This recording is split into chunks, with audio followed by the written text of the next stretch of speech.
À quelques jours des élections présidentielles du 24 février 2019, nous venons voir le secrétaire général de la RADDHO. Monsieur Niasse, bonjour. Bonjour, Monsieur Ndeye. Monsieur Niasse, quelle analyse faites-vous sur la situation politique de ce pays en tant qu'observateur, membre de la société civile et secrétaire général de la RADDHO, quand on entend certains acteurs politiques tenir des discours musclés? Comme vous dites, effectivement, actuellement, la situation politique au Sénégal est marquée par d'abord l'absence de dialogue entre acteurs. C'est ce qui nous fait le plus mal au niveau de la classe politique. C'est que le dialogue a été rompu depuis quelques années. Il n'y a plus de dialogue franc entre les tenants du pouvoir et l'opposition.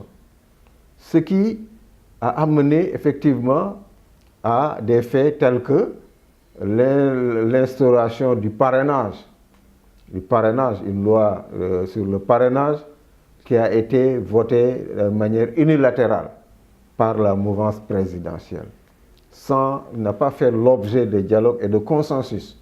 Et les modalités d'application de ce parrainage a créé des problèmes au niveau de ce qu'on appelle la sélection des potentiels candidats et des actuels candidats qui sont aujourd'hui à 5.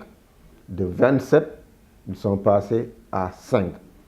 C'est parce qu'effectivement, les modalités d'application du parrainage par le Conseil constitutionnel ne sont pas, en tout cas, sont très contestables.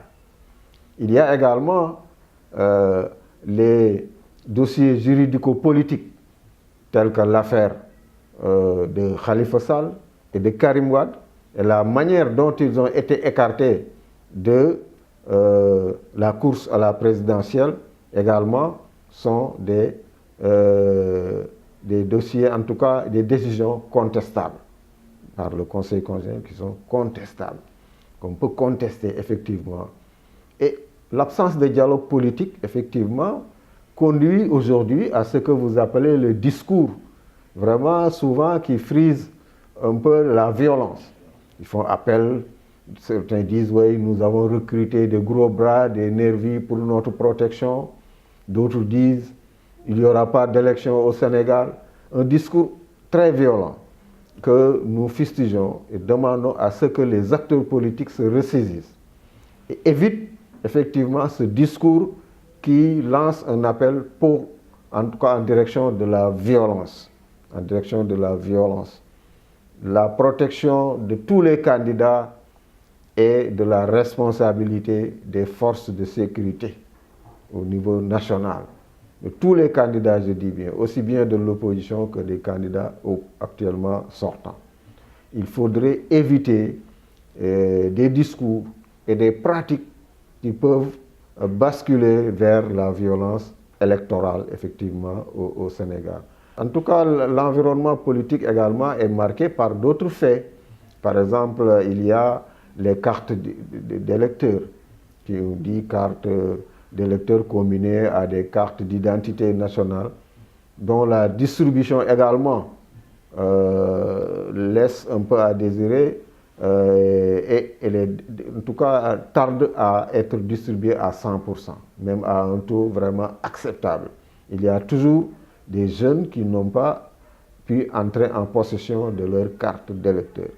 Il y a aujourd'hui, récemment, la modification de la carte électorale qui a impacté un certain nombre d'électeurs qui, en tout cas, ne se ressaisissent pas, s'ils ne prennent pas les devants, risquent au jour des élections de ne pas retrouver leur bureau de vote. Donc, autant de questions qui peuvent être des questions qui peuvent en tout cas être créer des différends entre les acteurs politiques qui vont en tout cas à une compétition électorale. C'est vraiment cette situation que nous déplorons dans un environnement sous-régional difficile, parce que nous connaissons effectivement que dans la sous-région, la situation sécuritaire est vraiment très difficile. On sait que la RADDHO a été toujours au cœur du dispositif des observateurs et au rendez-vous de toutes les élections. Quelles sont les dispositions prises par votre organisation et le rôle que vous allez jouer à ce scrutin crucial pour un processus électoral transparent et apaisé? Oui, nous, la RADDHO a toujours été au rendez-vous par rapport à l'observation, la surveillance du processus électoral. Et cette fois-ci également, nous avons pris notre dispositif dans le cadre beaucoup plus global d'une coalition qui s'appelle Sunu Élections, qui va déployer 2000 observateurs dans l'ensemble des 45 départements du pays. À l'heure où je vous parle, effectivement, la RADDHO est en train de dérouler un programme de formation des observateurs sur les 45 départements. Aujourd'hui, on a fini avec 11 régions. Il nous reste la région de Dakar, la région de Fatick et la région de Diourbel. Nous allons, le week-end prochain et la semaine prochaine, finaliser cette formation des 2000 observateurs qui seront déployés dans l'ensemble du territoire national pour surveiller le processus. Et cette fois-ci, effectivement, nous allons déployer des observateurs mobiles comme des observateurs fixes. Ils vont faire la remontée des données par SMS et nous allons mettre en place effectivement une situation room, c'est-à-dire un cadre où il y aura des analystes, des médiateurs connus de la société civile qui vont intervenir en temps réel pour apporter des correctifs au niveau des dispositifs. S'il y a des dysfonctionnements constatés sur lesquels nous pouvons intervenir, en accord bien sûr avec les autorités électorales qui ont en charge l'organisation des élections, que ce soit la Sénat, le ministère de l'Intérieur et aussi les acteurs politiques sur le terrain. Le fichier électoral qui a toujours été un point de divergence entre l'opposition, l'État ou la mouvance présidentielle, est-ce que la société civile réfléchit ou va étudier même ou faire des propositions pour régler ce problème définitivement? Ce problème, comme vous dites, est un problème récurrent. À chaque élection, on pose le problème du fichier électoral. Il y a eu on disait qu'il y a 2 fichiers, 3 fichiers, il y a un seul fichier, le fichier n'est pas crédible. À chaque élection, c'est le même problème. C'est pour cela qu'à l'issue de cette élection, nous allons faire une recommandation pour que ce problème soit dépassé définitivement au Sénégal.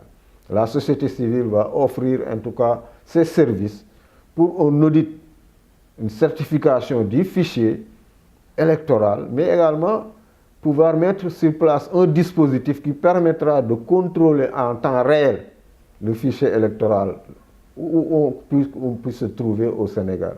Quel que soit effectivement le lieu où on se trouve, on aura avec ce dispositif la possibilité d'avoir un contrôle et une certification du fichier pour que ce problème soit dépassé définitivement.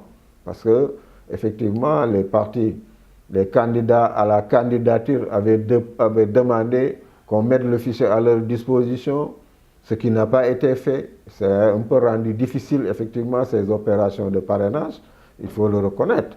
Mais également, actuellement, les candidats, ils ont à leur disposition le fichier, mais il faudrait aussi un travail de veille pour que le fichier qu'ils ont entre les mains soit comparé avec le fichier en termes de liste électorale, bureau de vote par bureau de vote, pour voir la conformité. Je pense que ça également, c'est un travail qu'ils peuvent faire en tant que représentants des candidats au niveau de chaque bureau de vote, mais en accord avec les observateurs de la société civile.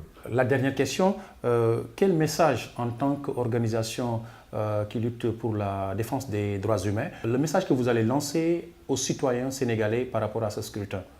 Le message que je voudrais lancer à l'ensemble des citoyens, c'est qu'ils prennent les dispositions pour participer à ces élections, en allant retirer d'abord leur carte d'électeur, en allant identifier leur lieu de vote et le jour des élections, voter dans le calme et attendre le résultat des élections. Ne pas répondre à la provocation, ni s'engager dans des opérations périlleuses ou bien au niveau de tout ce qui peut amener la violence au Sénégal. Rester dans le calme, voter dans le calme et également contribuer à la surveillance du processus pour que le processus reste transparent. Chaque citoyen a son rôle à jouer dans ce contrôle du processus électoral pour crédibiliser le processus, mais également surveiller la conformité des opérations de vote. C'est ça que nous demandons aux citoyens. Nous vous remercions. Je rappelle que nous étions avec M. Sadiq Niasse, c'est le secrétaire général de la RADDHO, la rencontre africaine pour la défense des droits de l'homme. Nous vous remercions, M. Niasse. Merci, M. Louis. Merci. Au revoir.